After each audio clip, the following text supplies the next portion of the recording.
What do Bridget Jones's Diary, Death Comes to Pemberley, Clueless, Austenland, and Pride and Prejudice and Zombies all have in common?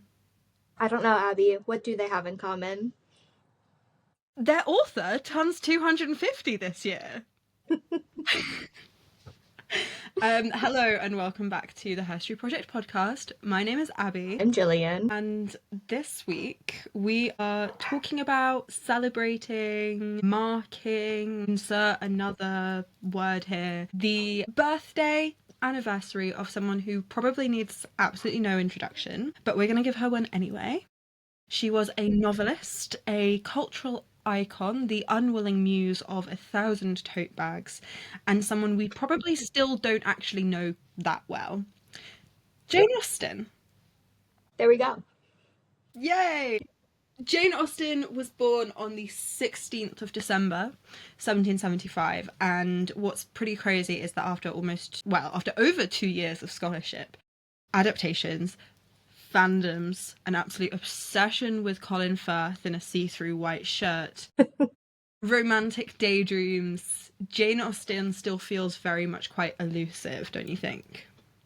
Yeah. I'll be honest, going into this episode, when I was trying to think about what I knew about Jane Austen, besides her work in the vague period in which she lived, nothing. Nothing at all. Well, we're quite lucky here because my first curatorial position at uni was actually in Chawton House, which is right next door to Jane Austen's cottage. Chawton House was probably the big house that Jane wrote about in her letters to Cassandra. It was owned by her brother, Edward Austen Knight. So I have a very good basis. I also have read all of her books many, many times. But in terms of like the actual historiography, I'll admit it wasn't until we got our research document from our researcher Becca that I suddenly went, oh, there's so much here that I didn't even think of before. I mean, new work is published about her literally every single year, especially this year. There's been so much because she's turning 250. So things tend to look at the fashion of her era. She was writing really much about Regency period. And the fashions then were very, and still are very popular. It's the sort of books and the sort of fashions and the sort of like romance that's inspired Bridgerton. And yeah, I'm trying to think of another example, but I think Bridgerton covers it, to be honest. You get the idea with Bridgerton. Yeah, I mean, even like the newer adaptations of her work, like, did you see Netflix's Persuasion? I did. It was fine. I'm gonna be so honest. When you were like, I've read all of Jane Austen's work, I don't think I've read any of Jane Austen's work. So when I text our podcast group chat the other day and said, guys, we need to do a Jane Austen episode before the end of the year, I said, sure, I am a body in the room. Yeah. Okay, well, I can't wait for you to ask me loads of questions then. Thank you. I've seen a lot of Jane Austen modern adaptations. Love Emma. Well, yeah, but that's also a really important part of her legacy, and that's something that we're going to discuss. Yeah. So thinking about like the work, the scholarship, just to pretend that we're real serious historians without wine in our hands for a second. Things that have come out about kind of Austen inspired and Regency period are super, super popular. You've got things about fashion, cosmetics, social rules. There's even quite a lot of theories about how she died. But the key point is people are fascinated by this period and by Austen herself. And because she wrote so much, she has 6 full-length novels. She wrote so much, and there's so much of 18th century high society in them. We can see so much of her world, and I think that's why people are really like fascinated by her and by the work. But I think something that we'll delve into a little bit more, if I want anyone to take anything away from this podcast, if you want to stop listening now, the one thing you need to know is that a lot of people think that Jane was just writing about romance and silly things like fashion and going to Brighton and going to Bath and avoiding winters in the country. In reality, she was incredibly political. She was very, very critical of the British militia. She was very critical of the Napoleonic Wars. And she really, really, really hated how women's place in society was dictated both by their fathers and then their husbands. She's a very political person. Her works should be read as very political. Yes, they are incredibly romantic, and I think they've given us some very important tropes with regard to if that man knows what he's good for, he's going to fix himself. I'm not going to fix him. It's given us some very good tropes and really kind of solidified an idea of romantic literature, both in the sense of romantic as a period and type of literature and romantic as in literally the romance of the characters. But she's so much more than that. Yeah.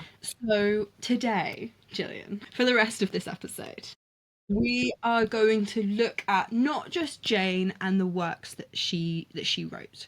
We're going to specifically ask, why are we still so obsessed with her? Why does it matter that she's turning 250? Why does it matter that we are still talking about her? Yeah. So we're going to look at the relationships that she had with her sister, with men. We're going to look at the revolutions she lived through, and the letters that her sister apparently destroyed so that no one could read them. That's always a rough one, because in the context of the time, you get it. As a historian, God damn it. And I'm going to say this now, and we will talk about the letters a bit more, obviously, a bit later.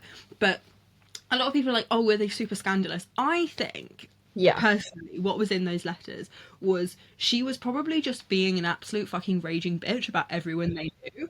And Cassandra didn't want people to read them. Cassandra said, so this isn't going to go down well. Cassandra said, oh, no. We could keep that to ourselves. That was an inside thought. Yeah. There is also a rumour. Do you know what the rumour might be? No. But now I'm intrigued. There is a rumour that her ghost haunts Winchester. Love a ghost story. Yeah. So yeah, really this isn't just a history of romance, romantic literature, literary history. It's a history of someone who is incredibly political, who really doesn't have that reputation, and I want to have that reputation.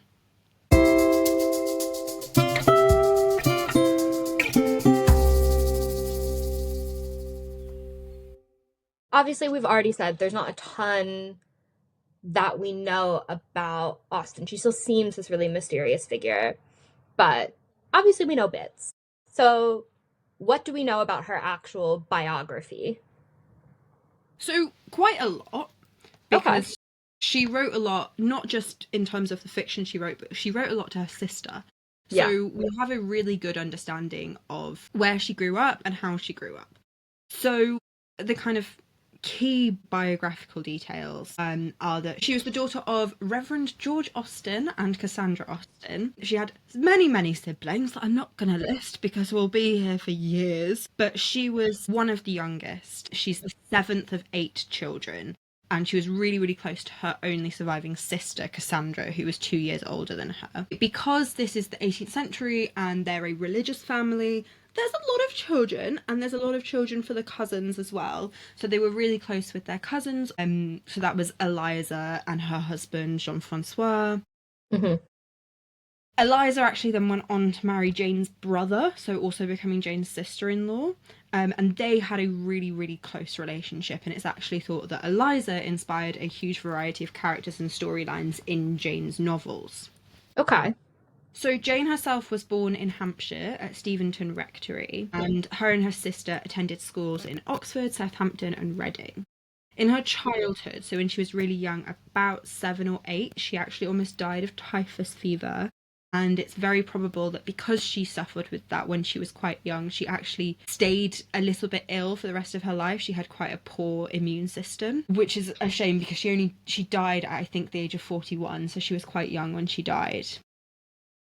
But also when she was really young, I'm talking like in her early teenage years, she writes some of her earliest pieces of works. So Love and Friendship was written in 1790, Leslie Castle was written in 1792, Lady Susan in 1794, and she also wrote a couple of plays in the 1790s, which she abandoned. So the first full work that we see recognisably Mm-hmm. was called Eleanor and Marianne. Now, as someone who claims to have watched quite a lot of Austen adaptations, that book that she was writing became something else. Do you have any ideas what it became? The names of the characters stayed the same. Mm-hmm. Do you want some clues? Yeah, I do. Thank you. So it's the story of two sisters Mm-hmm. who are quite suddenly made very poor when their father dies. They then proceed to move into a small, very poor house with their mother. They have a few different contemptuous relationships with different men until eventually the youngest daughter ends up marrying a much older but very good man. Nope. Wow. I know. Guys, this is not my period. It's not mine either, but come on. So Eleanor and Marianne was the earliest version of Sense and Sensibility. I do actually think I have watched that one, but I was really little. Yeah, was it the Emma Thompson version? Yes, it was. So that's a good option. Another good option for Sense and Sensibility is the BBC version that was a TV show. Any BBC adaptation is a good adaptation. But that came out in the 2000s. Would recommend. 10 out of 10. Creating a list. Write it down. Write it down. So that was the first work that she wrote, but it wasn't published immediately. At the same time that this is happening, kind of 1795, so she's, do some maths, Abby, she's about 20 years old at this time. Yeah. She's also having a very active flirtation with a young man called Tom Lefroy. Now, if you've watched I can't remember the name, I think it's called Miss Austen, the film with Anne Hathaway. Tom Lefroy is played by James McAvoy in that film, and whilst it's obviously not the most historically accurate film, it does broadly tell the story of how when she was very young, at the age of about 19, 20 to 21, she is thought to have fallen in love with this young man called Tom Lefroy, and possibly, had they kind of been allowed to, would have married him, but unfortunately he was training to be a barrister, and neither of them had any money. Jane Austen was the seventh child of a reverend. She didn't really have any money. Yeah. So, you know, that's difficult. In the film, and I don't want to say for certain that this is correct because I haven't fact-checked it, but in the film he actually named his daughter after her. So I think there was a very deep and genuine connection there. They did consider marriage. Now, very soon after this, literally the same year, Jane wrote something called First Impressions, which would later become known as her most famous novel. Pride and Prejudice. Yes, you got one right. That one I know, that one I've seen. With zombies. A great version. It is a great version. Lily James is fantastic. Matt Smith as Mr. Collins. Great film. Great film.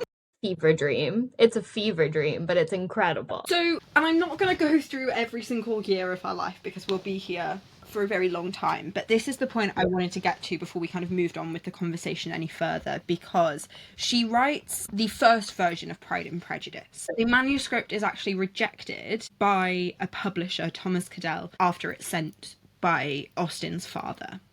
Okay.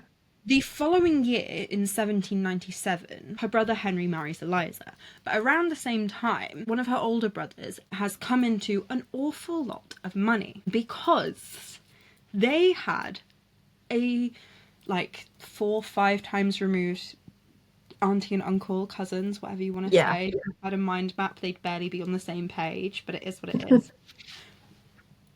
They had no children, and they had no one else to kind of give their money and their estates to. These were the Knights. This is the Knight family. So they were hugely important in Hampshire. They had some lands in Surrey and a few other places around the country. But they did know the Austens, and they thought they were a good family.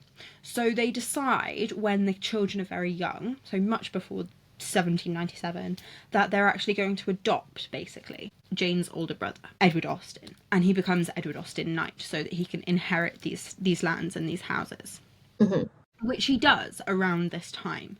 And that means that he is incredibly wealthy. Like, I'm talking incredibly wealthy. Yeah.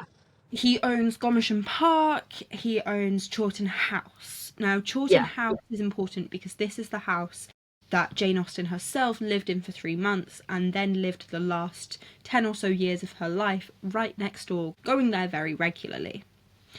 And when Jane talks about Mr. Darcy in Pride and Prejudice having 10,000 a year, and Mr. Bingley having 2,000 a year, and etc., etc., what she is talking about there and how she understands this life that Elizabeth and Jane are suddenly being thrown into is she herself is seeing it as a sister, but she herself is seeing it as someone whose family indirectly has come into an awful lot of money, privilege, status, and land. So I wanted to get to the point of Pride and Prejudice because that is where so much of her inspiration comes from. With Sense and Sensibility, you see sisters who are really down on their luck, which by the time Jane and Cassandra are in their early 20s is when they're effectively thrown out of Steventon and they start floating around different places to live with their father and their mother. But Pride and Prejudice looks at people who come into a lot of money and have a lot of good fortune, even though they have less than desirable circumstances.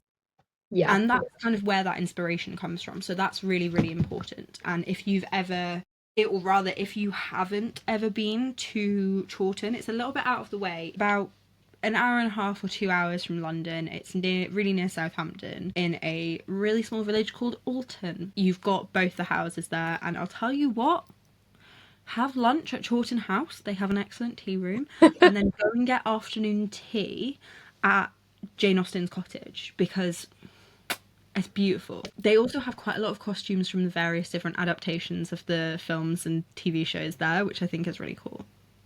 It's fun. Yeah, and if you look around enough, I think the work that I did is still up and it has my name on it, so you should just go and Go find Abby Woodman. I can find a research assistant Abby Woodman. So that's broadly the basis of her life. And I mean, obviously there's a lot more. She writes a lot more, and eventually she will die. And I know you asked me about her biography, but I don't actually want to go into too much detail because there's a few twists and turns and I don't want to give them all away, Jillian. Okay. So she writes her first couple of works. Mm-hmm. What are their public reception?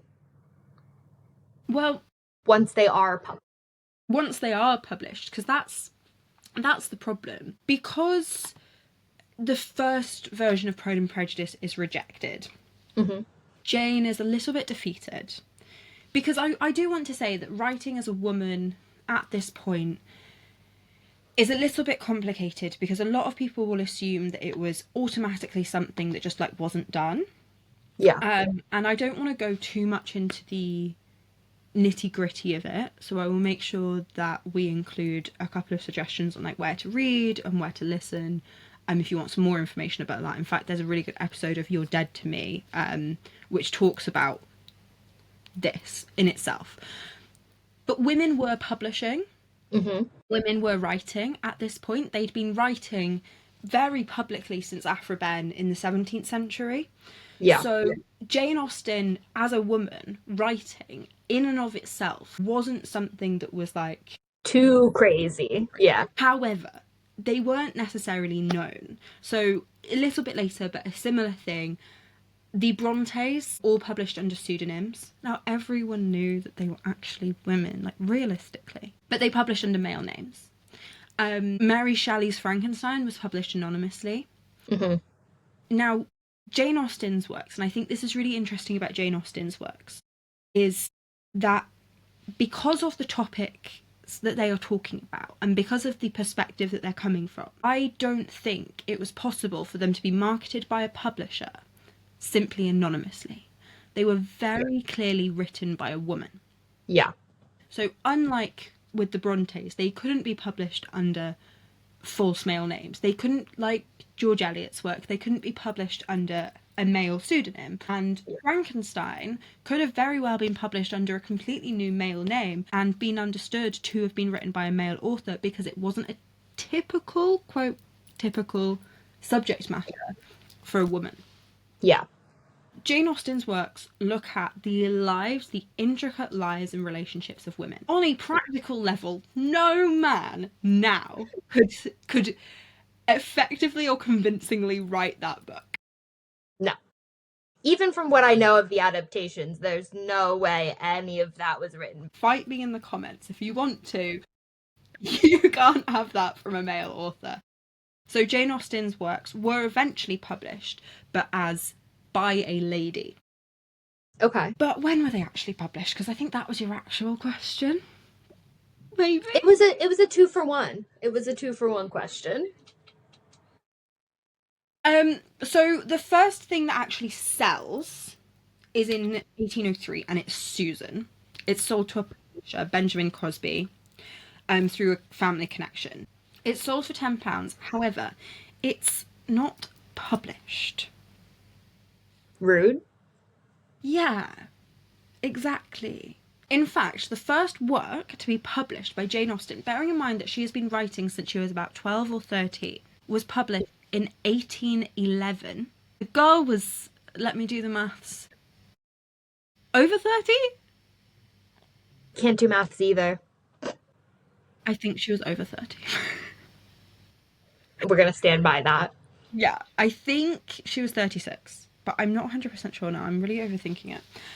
And that was published by a lady. The following year, she sells the copyright of First Impressions for £110. So you can see that Susan sold for a tenner. First Impressions, Pride and Prejudice, sold for £110. A, she's improved that novel, and B, Sense and Sensibility has done so well that they can really price this up. It was published by the author of Sense and Sensibility, and her brother Henry Austen acted as her literary agent. In 1814, Mansfield Park is published, and all copies sell out before the end of the year. It is Austen's most profitable work of her career so far. This is also the year in which Jane begins writing Emma, which I think is probably her most controversial novel, but it's also my favourite. I like Clueless, but I love the adaptation with Anya Taylor-Joy. The aesthetic of that film is so pleasing to me. It's also a really, really good adaptation from the book perspective. So I am a diehard fan of the BBC adaptation of Emma that came out. I can't remember the actress's name. I think it's Romana something who plays Emma. And she does a fantastic job because Emma is... Well, Jane herself described her as the sort of character that only Jane would like. She's so unlikable. And that, personally, is why I like her. I think she's so silly. She's so fun. If you want to assign some anachronistic words to her, she's probably a little bit autistic. She's not picking up on all the social cues. But I love her. And the BBC adaptation is really good. It's really accurate. It's obviously 6 episodes long, so it has a lot of time. It's quite a chunky book. So going into the film adaptation by Autumn Wilde, I was a little bit like, what's this gonna be like? I have a framed painting of Anya Taylor-Joy's face when Johnny Flynn, as Mr. Knightley, says to her, my favourite line in all of literature, if I loved you less, perhaps I could talk about it more. Yeah. It's a great adaptation. It's so good. Clueless, though, is also a fantastic adaptation in the way that it fully understands the source material. And this is something that I think 90s adaptations of classic literature actually did really well. Maybe we could talk about, how I think it's 10 Things I Hate About You is an adaptation of Taming of the Shrew. Love. It's a really good adaptation because for some reason, I don't know what was in the water in the 90s, but they really understood their classic literature sources. They said, let's do this. Anyway, that was a complete tangent. Going back to the publication of Mansfield Park. So she published Mansfield Park, then she started writing Emma. Mm-hmm. And then in 1815, she starts writing The Elliots, which would become Persuasion, which Jane herself described as her best work. Okay. Now, Emma is published and dedicated to the Prince Regent in 1816. And Jane hated this. This feels out of character. Jane hated Prince George. So the Prince Regent at this point, the future George IV. George III has gone mad, so his son is ruling for him. And Jane hated him. He was everything that she hated about the nobility, about the aristocracy, about frivolous spending, and just, I think, generally about men. But he loved her works. I'm kind of obsessed with that. I'm kind of obsessed with that. So she dedicates a novel which is basically about a really stupid, spoiled, bratty, rich girl. Who's fundamentally mostly unlikable. Fundamentally, completely unlikable. So this one's for you, Georgie boy. She goes on the steepest learning curve of any of Jane Austen's novels, and she dedicates it to George. And I think she had to, because he was like a huge like patron of her work basically. But I think it's really clever that she chose to do it with Emma, because she knew what she was doing. Like, she was a clever girl, you know? Yeah, I like that. I'm a fan. Yeah. 1816 also, her brother Henry also buys back the still unpublished manuscript of Susan. However, this is also the year in which Jane becomes very, very ill. So in this time of the kind of publication, all of this, she has finished writing Persuasion, and she starts to write The Brothers, which later becomes known as Sanditon. However, she only completes 12 chapters. Her health worsens really, really badly, and at this point she is, quick maths, she's 42. Okay. Now, a reminder, her first book was only published 6 years before this. Yeah. April 1817, her health worsens really, really rapidly. And she finally writes a very short will, which leaves everything to her dearest sister, Cassandra, who she loved. Like, this is a relationship where if they weren't sisters, I'd be saying the words romantic friendship. But they were sisters, so we're not going to touch that. So we're gonna leave that there. We're going to leave that there. They were very close. They were sisters. Please, Austen scholars out there, please do not hate me for suggesting that. Hate where that went. Yeah. Anyway, in May 1817, Jane leaves Chawton, which is where she was living with her sister, and goes to Winchester. She's accompanied by Cassandra, and she goes there to receive medical treatment. Now, exactly what medical treatment she is there to receive, we're actually a little bit unclear on, because it's not quite sure, like, what she had. Right. Now, as I mentioned earlier, she did have typhus fever when she was very young, and I'm of the opinion that she had a poor constitution, a poor immune system. Yeah. It's been a lot of cause of conjecture, because obviously we didn't know.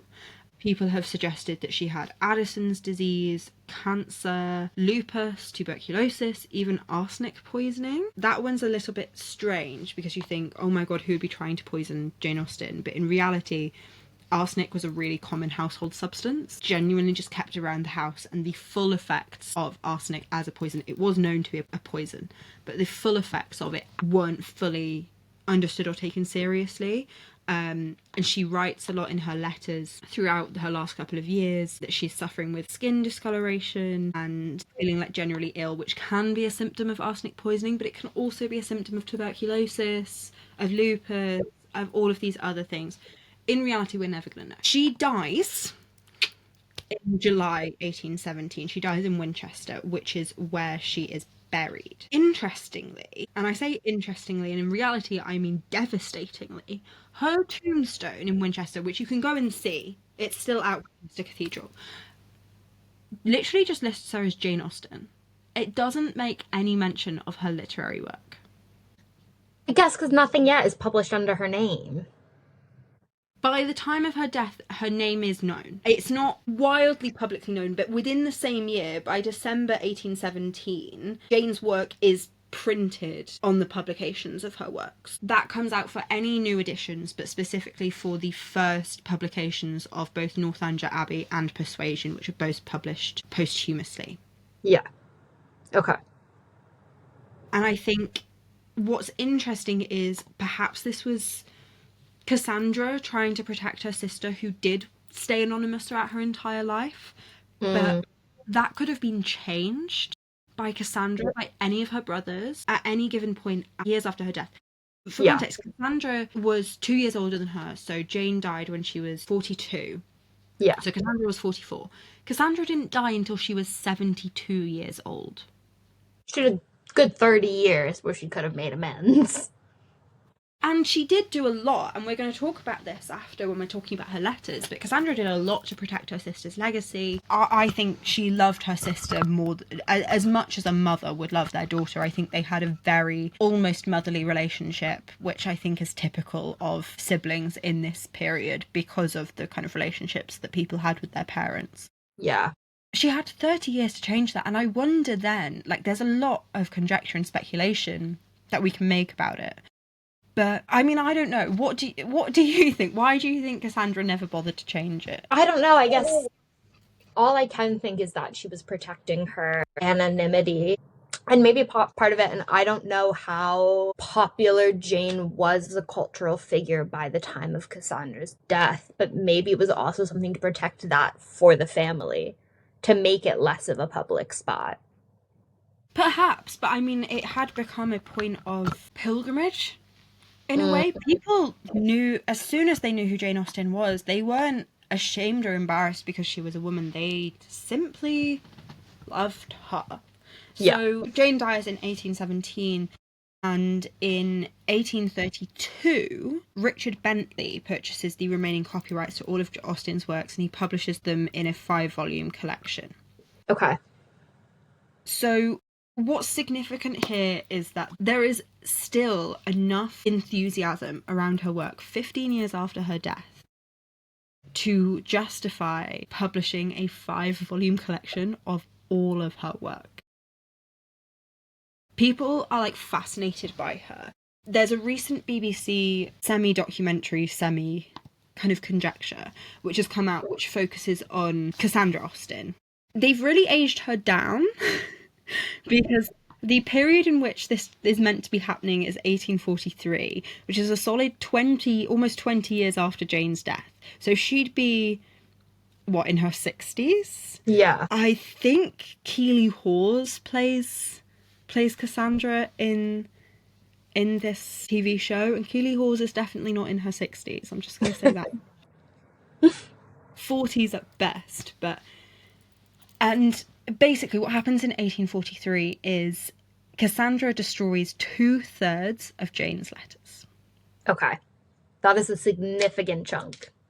Yeah, it's a very, very big chunk, and I think we're never going to know exactly why she did this, but like I said earlier, I think, personally, it's because Jane was probably being a little bit unkind in them. And we know that burning letters in this period to protect someone's reputation isn't unheard of at all after their death. It makes sense that she would do that, especially if Jane was continuing to rise in popularity. Mm-hmm. She dies 2 years later, Cassandra. And in 1869, Jane's nephew, James Edward Austen-Leigh, too many names, publishes a memoir of Jane Austen, which is the first biography of Jane. So, with a little bit of tangents and conjecture within that, that is, broadly speaking, Jane's biography. So, we've talked a lot about Jane Austen's work throughout her biography, and you mentioned at the start that, you know, the one point that you really want to get across is Austen was a politically active figure, it sounds like. Mm-hmm. So, can you tell us a bit more about her politics, and specifically how and if that intersects then with her work, and how we should read it today? Absolutely. So I think Jane was living at a time which we've actually discussed in a previous episode. She was living around the same time, well, almost the exact same period as Mary Wollstonecraft and Mary Shelley. Yeah. It is difficult to be living in that period and not be political and not have a political awareness. So specifically, within her first few years, within her childhood, you have her experiencing both the French and American revolutions.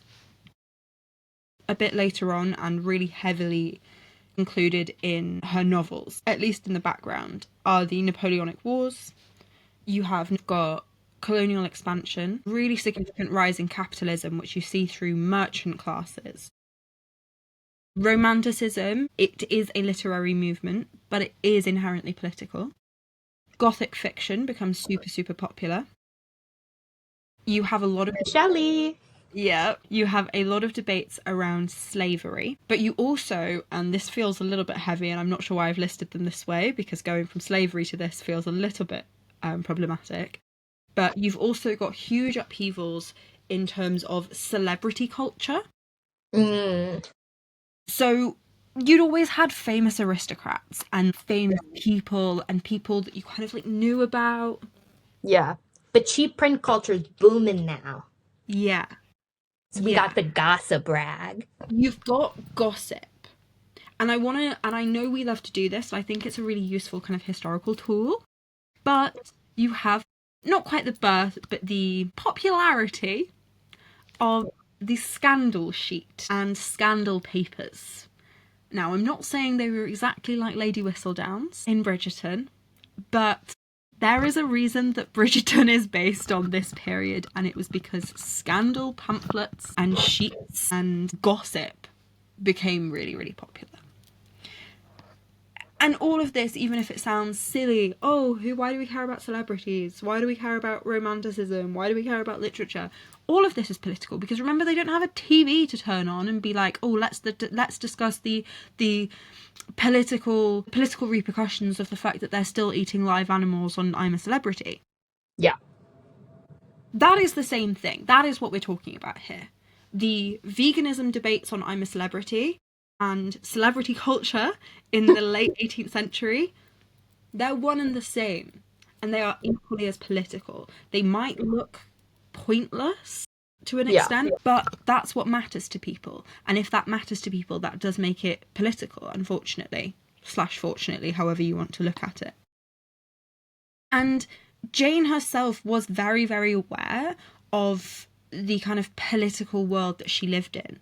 So specifically, I think one of the most important things in terms of her books is that she is surrounded by revolution basically her entire life. So specifically, we start off with the political revolutions in France and America. So kind of the 1780s, 1789 through to the 1790s. We cannot overstate how huge politically and culturally significant these events were. For reference, in England, there are fears of a revolution. Mm-hmm. Legitimate fears of a revolution on English soil. Because of France and America. So America in particular, America had really rocked the boat, but people were also a little bit like, they're a colony, of course they've got a problem. America had always been a little bit of a problem colony. So while the actual actions of the revolution were a little bit crazy, it was a bit easier to understand. France, on the other hand, saw not just the abolition of the monarchy, which had already happened in England 150 years beforehand. It saw the violent beheading of basically the entire royal family and the majority of the aristocracy. It was a huge turnover of political power in France. When a similar thing had happened in England with the English Civil War, the king was killed. The people who remained in power were, by and large, the elite. In France, not anymore. Not the case. And that's what so many people in England were scared of, and that's the kind of environment that Jane Austen grew up in. I think we can't understate how much of an influence that had on her.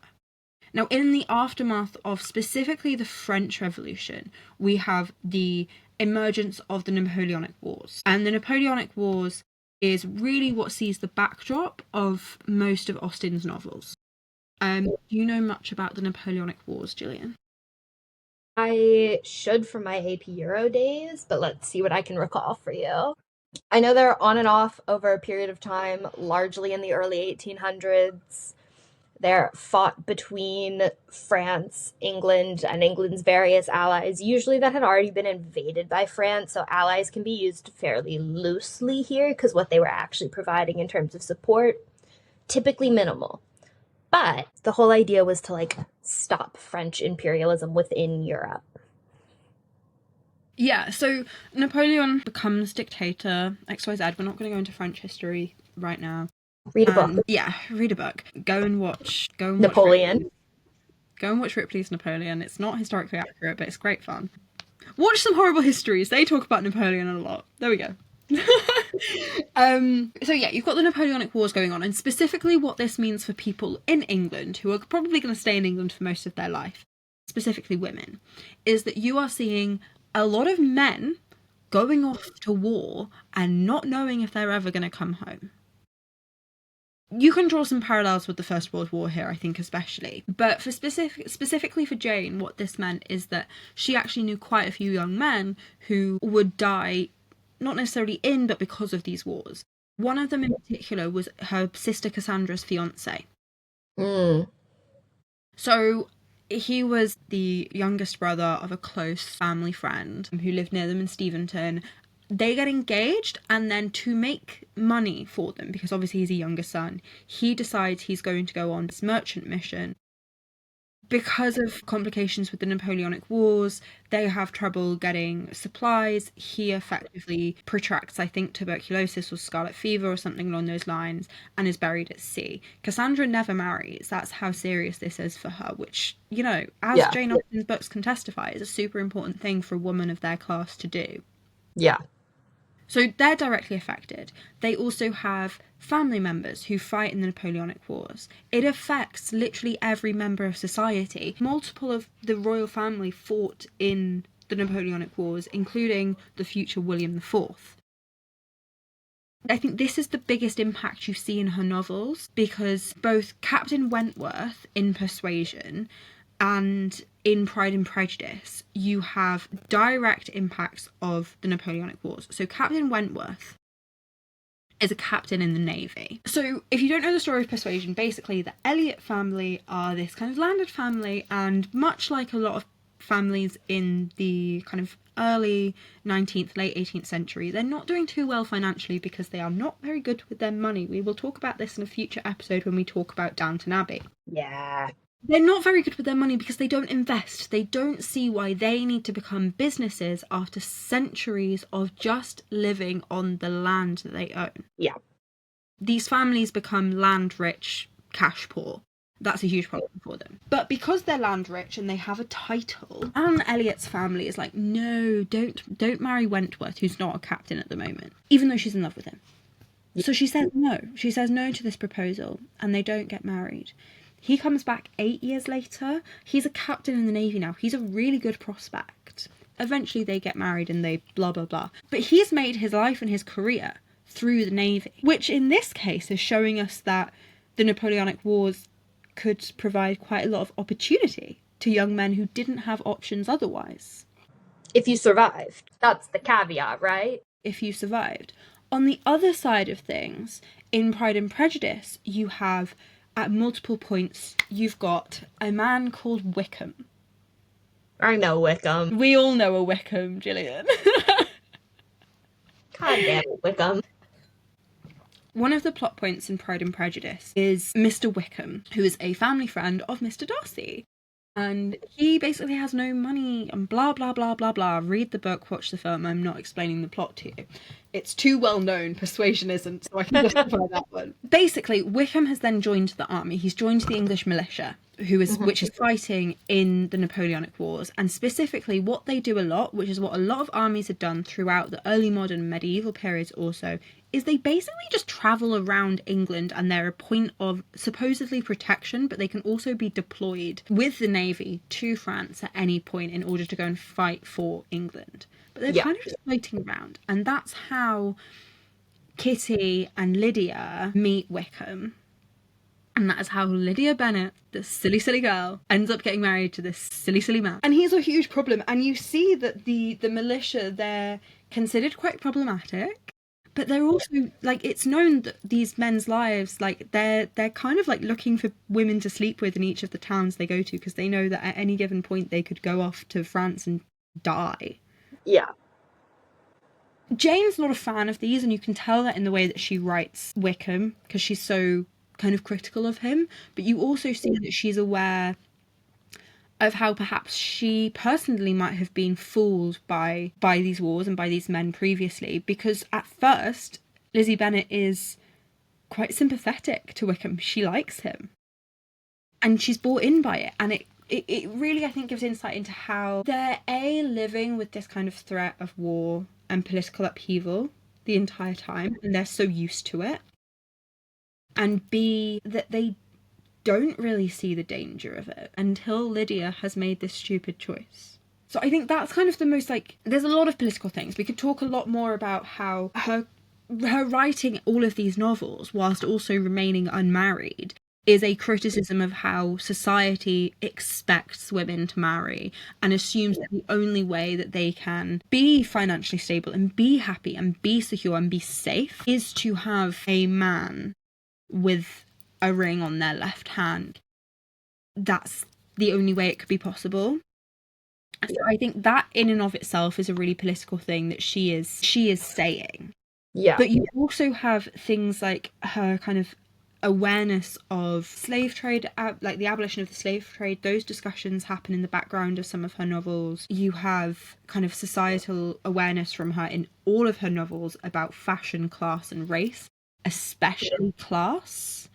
Class is super, super important. All of her main characters are kind of from this level of the gentry, the landed gentry, the aristocracy, where they have some status, some power, some land, but they're not super rich. They can afford for the daughters to not really work and not really have careers, but they can't really afford much else. Like, they want them to make advantageous marriages. Yeah. Does that have anything to do with Austen's own relationship to class, in your opinion, and the connection between her having come from a family that struggled with money to sort of coming into this wealth? I think absolutely it does. I think one of the main things that allowed Cassandra and Jane to not have to marry is the fact that their brother Edward Austen-Leigh could support them. I mean, her cottage is on the grounds owned by the Austen Knights. They fed them, they housed them, they paid all of their medical expenses. They lived separate lives, like, don't get me wrong. Austen-Leigh often lived at Gomersham rather than at Chawton House. But when they did live at Chawton, they were super welcome. They had a really good relationship. I also think that Jane was very aware that she was in a privileged position where if she didn't have this support from her brother, she wouldn't be able to live without being married. And you see that for her several times in her childhood. That's why she doesn't marry Tom Lefroy, and also why at first she actually says yes to another proposal. I'm going to say his name, and you're going to laugh. So when she was about 21, Jane accepted the proposal from a man called Harris Bigwither. You're right, that's an incredible name. Yeah, so they were close family friends, and she was specifically, her and Cassandra, really, really close with the sisters of Harris Bigwither. Mm-hmm. He was the heir to a really large estate. So Jane actually accepted a proposal from him when she was about 27. So really about the age that Anne Elliot is in Persuasion, when she is, in Jane Austen's novel, a spinster beyond her time who's probably going to die alone. So you can see why Jane might think that she might have to... Because bearing in mind, at this point, she hadn't got a book deal yet. She hadn't been published yet. So at this point, she's not financially stable. She's still reliant on her older brother and her father. So she says yes to this proposal. Mm-hmm. The morning after she says no. Good. So change my mind. To a guy, imagine being called Jane Bigwither. She dodged a bullet. Bigwither? I hardly know her. She dodged a bullet on that one. That's horrendous. And I'm sorry to anyone who ever listens to this with the name Bigwither. At first she says yes to Harris Bigwither, and this is for like practical reasons, which she admits to Cassandra. And she then says no the Mm-hmm. morning after because she thinks it's wrong to accept it on these terms. And I think this is really interesting because what you have through her novels, as much as it's political, as much as it's quite critical that all of these women need to make advantageous marriages, one thing that you really, really see in every single match a protagonist or someone close to the protagonist makes, someone the reader cares about, is that this marriage is one that fulfills her. Yeah. It's one in which there is love, and I think that is quite political for Jane to care about. Jane really cares about love and a happy marriage in a way that I think is a little bit unusual. In fact, when her niece writes to her in 1814 seeking relationship advice, Jane responds that she shouldn't marry without affection. Cute. It's very cute, isn't it? It's giving Violet Bridgerton. Again, just to bring in that modern reference point. Yeah, it is giving Violet Bridgerton. I think Jane was a really big advocate for marrying for love. Cute. And considering she never married, I think that's quite cute. And she only almost married once, and that was with a guy that she was actually in love with. And ironically, I think had she married Tom, they would have been fine. Yeah. But she didn't. So. And she was still fine. And she was still fine. Exactly. Don't stress it. That's what I'm getting from this story. Don't stress it. But I think another thing that Jane is really critical of, to kind of go back to the original list of kind of different political things and things that she engaged with in her novels, is celebrity culture. Now, I want to say a specific name to you. Georgiana, Duchess of Devonshire. Yes. Yeah. Jane would have definitely known who Georgiana was. Right. Who didn't? Who didn't? Georgiana, great example of a celebrity of the 18th century. She basically encapsulated everything that it was to be a rich, powerful, fashionable woman. Yeah. And I think that you see a few different criticisms of this in Jane's work, specifically with the likes of Caroline Bingley, Mr. Bingley's sister, with Elizabeth Elliot, Anne Elliot's older sister, and with, at first, and I'm going to say this, I think people might not like me for it, but Marianne in Sense and Sensibility at first has a little bit of the wanting to be the loud and proud and famous celebrity. She mellows. And I think Jane is super critical of this because she doesn't see it as authentic, and she really likes an authentic main character, and I think that's a really good insight into how she saw people. So I think that probably at that point answers a lot of your questions about politics and who Jane Austen wanted to be and how she wrote. Would you say, as much as she was critical of celebrity, that she herself became somewhat of a celebrity? That's a very good question. I think only after her death. And to go back to our kind of question about the grave and the tomb, I wonder if, with the hindsight of having talked about all of this, that was what Cassandra was doing. Yeah. She knew that Jane wasn't particularly a fan of celebrity. Cassandra really tried to avoid anyone writing a memoir of Jane or writing a biography of Jane. And you see that even in how nothing is published whilst Cassandra is still alive. Yeah. And it's a solid 15 years after she's died, actually, where it's published. Interesting. Yeah, and I think that's maybe what Cassandra was trying to protect. Jane did inevitably become a celebrity, and I think she's probably one of our best known names, not just in terms of English people and in English history, but in terms of literature history and potentially even women's history broadly. She's one of our most known names. Even if you haven't read a book, I think everyone knows Pride and Prejudice. Everyone's watched at least one adaptation. Some version, even if they don't know they have. Even if you don't know you have, I guarantee you have. Okay?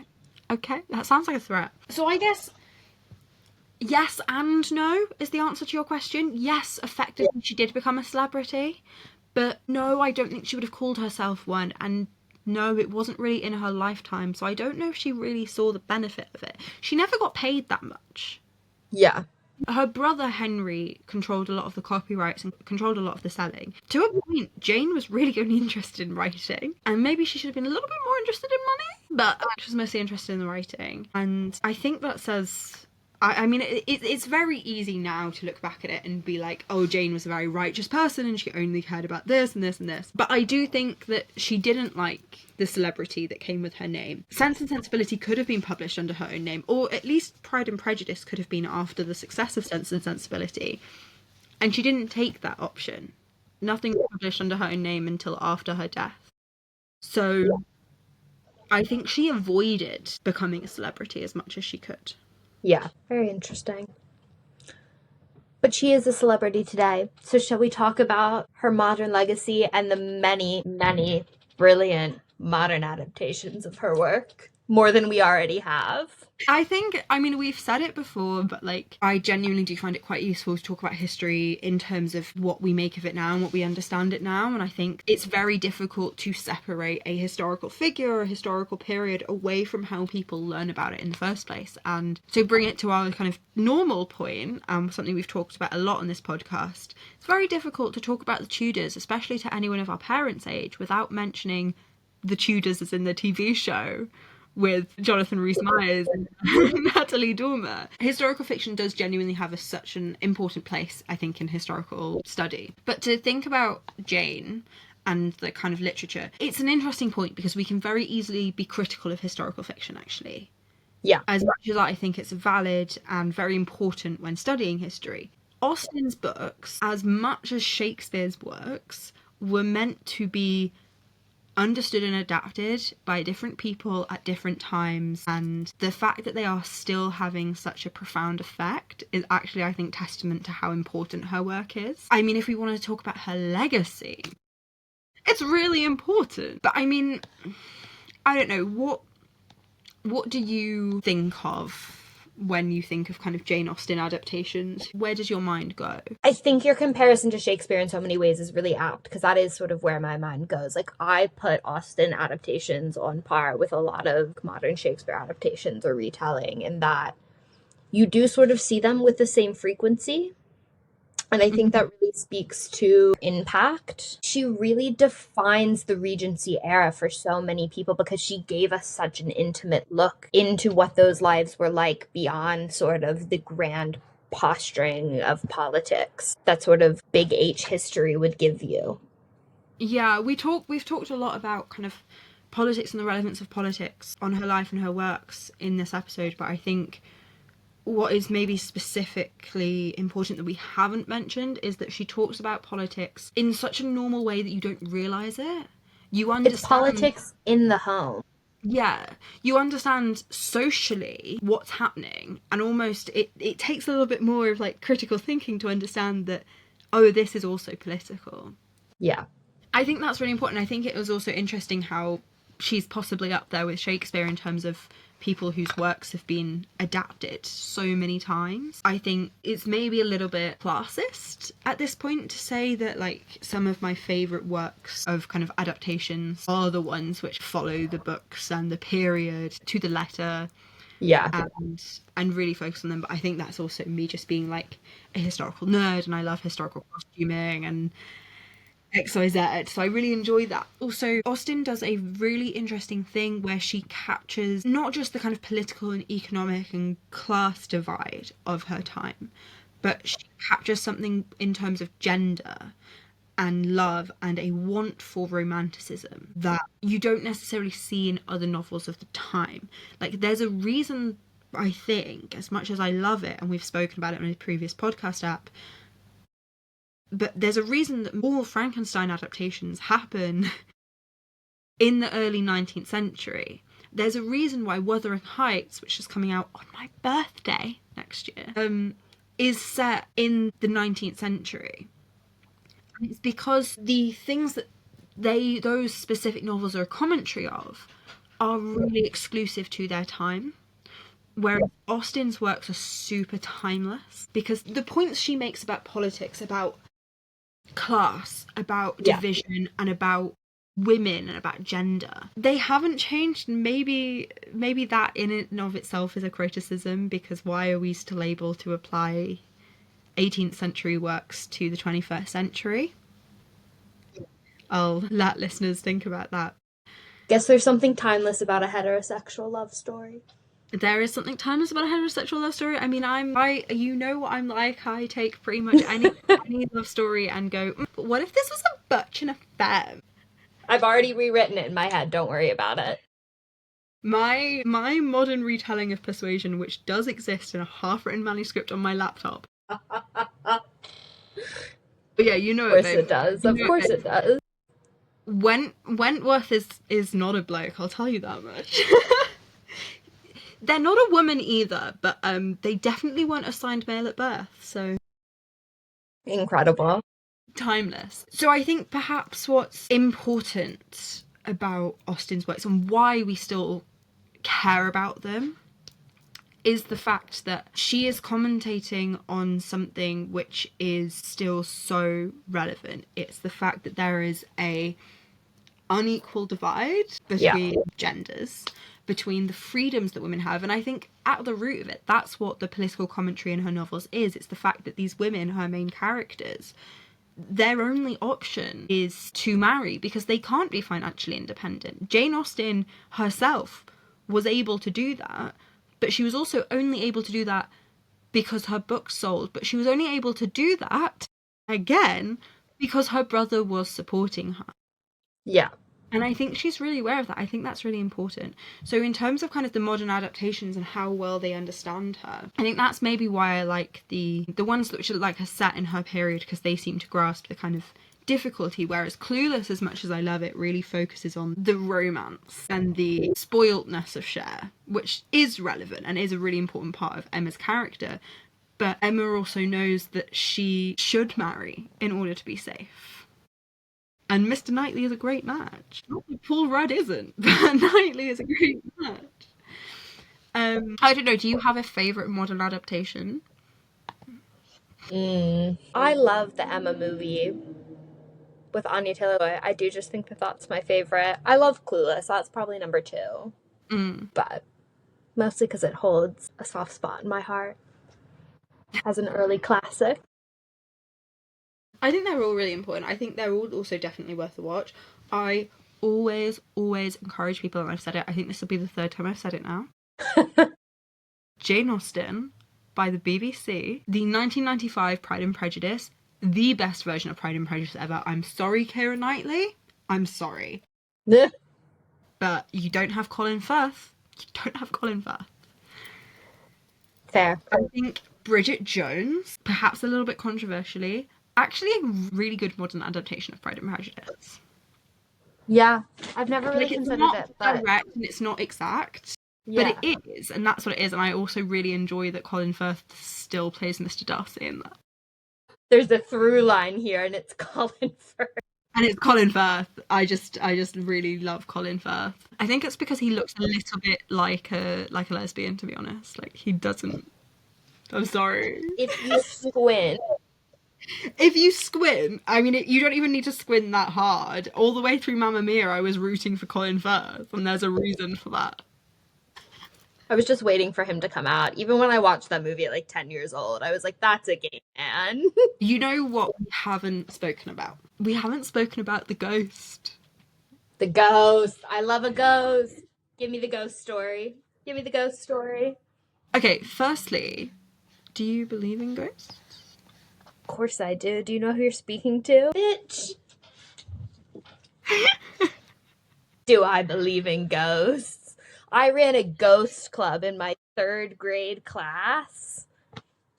It was like a cult. I got the whole class involved. We were reading ghost stories in the library and at recess and shit. It was great. This is just like an unwelcome insight into your childhood that I convinced my entire 3rd grade class that someone had died on the playground and their ghost was haunting the school. I hope and pray that this stays in. because I need everyone to know that you're a fucking psychopath. Anyway, so Jane Austen's ghosts. Yep. So as we've established, you believe in ghosts, which I think is slightly concerning and a little bit problematic from you right now.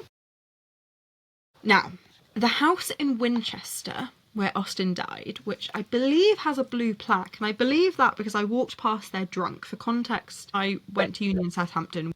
Winchester is basically in Southampton. I'm pretty sure there's a blue plaque, but I had been to several pubs, so unsure.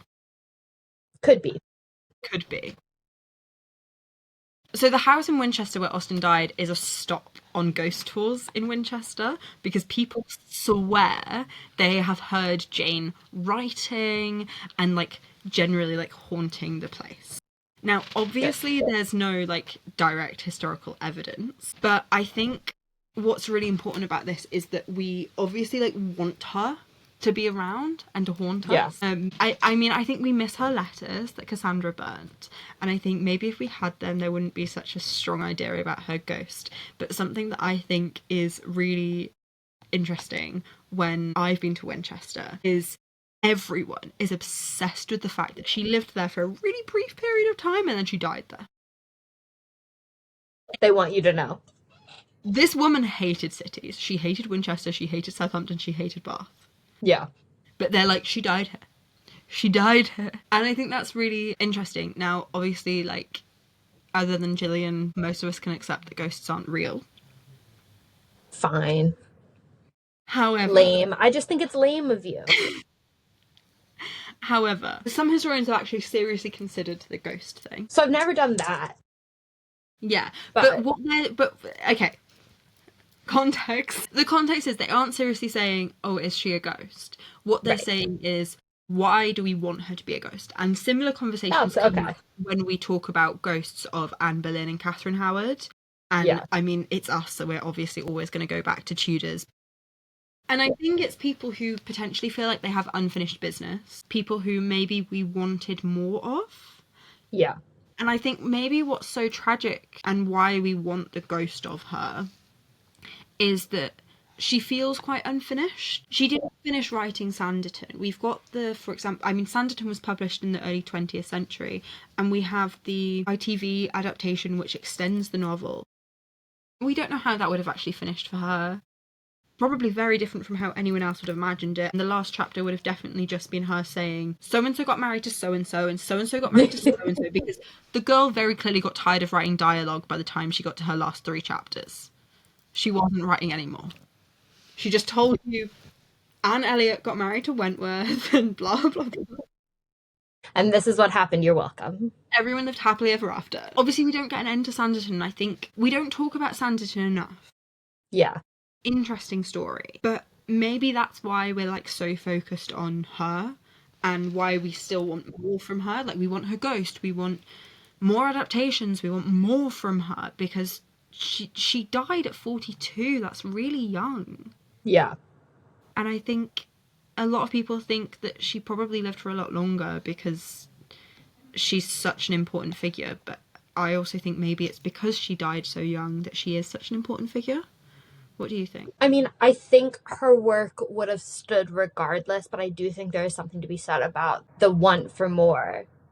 The sort of obsession with her running so deep because she did only live for 42 years. Like, we only have so much in the historical record. I think the loss of the letters play another big role in that, right? Like, we don't get to hear her life and her voice. Like, how much more could she have written? She wasn't slowing down. She was writing on the day that she died. How much more could she have written? How much more could we know? Yeah. If she'd lived as long as her sister, then we would have seen Jane's take on the start of the Victorian period. And I think that would have been such an interesting change from, like, Regency to Victorian moral standards. There's so much I feel like we missed with her. And I think the ghost thing is, like, obviously, there's always a ghost. But I think the reason there's a ghost is when it feels like someone's story isn't quite done and when someone has more to give. Yeah. And Jane is such a good example of that. I'm going to read something that Becca wrote for us because I think it's very sweet. Becca is our new researcher, guys, and she gave us some context, and I think it's really important to kind of read this out for us.